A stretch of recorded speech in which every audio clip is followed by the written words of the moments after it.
suis Charlotte Neyss, je suis ingénieure architecte. J'ai 2 enfants, 2 garçons. J'habite Grand Bigard. Je suis fan de Bruxelles et j'aime mon métier comme ingénieur. Il faut dire que l'atomium était conçu pour n'être que 6 mois sur place. Et quand les premières études qu'on a faites, elle était déjà là depuis 40 ans.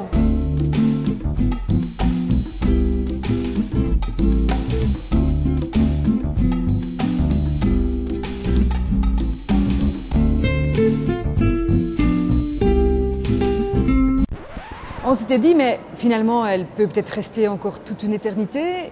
Quelles sont les choses qui sont fragiles à l'atomium?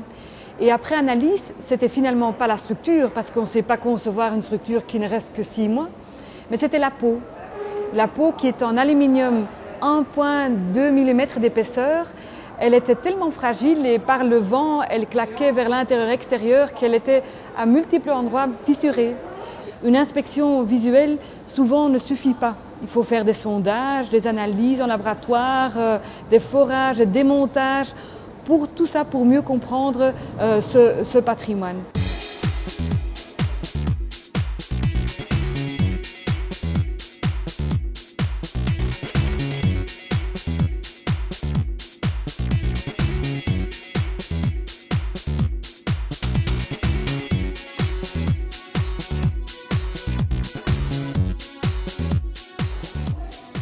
Ensemble avec plusieurs associés, dont autres Michel Provost, on a fait une étude nous-mêmes, une sorte de pré-étude pour démontrer à l'État l'état du bâtiment. En fait, le bâtiment était en très mauvais état.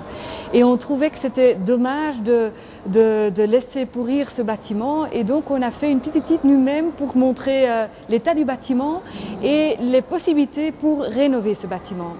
Et petit à petit, c'est devenu une vraie étude. Il fallait travailler avec beaucoup de gens qui savaient escalader et qui savaient grimper pour faire tous ces travaux. Donc déjà, il fallait réfléchir, mais comment est-ce qu'on peut faire ce type de restauration vu son accessibilité qui était très difficile.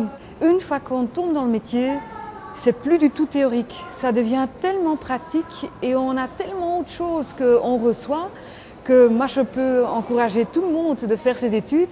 C'est vrai, ils sont peut-être un tout petit peu théoriques au début, mais à partir de la 3e année, ça devient déjà dans les études relativement concrètes et pratiques.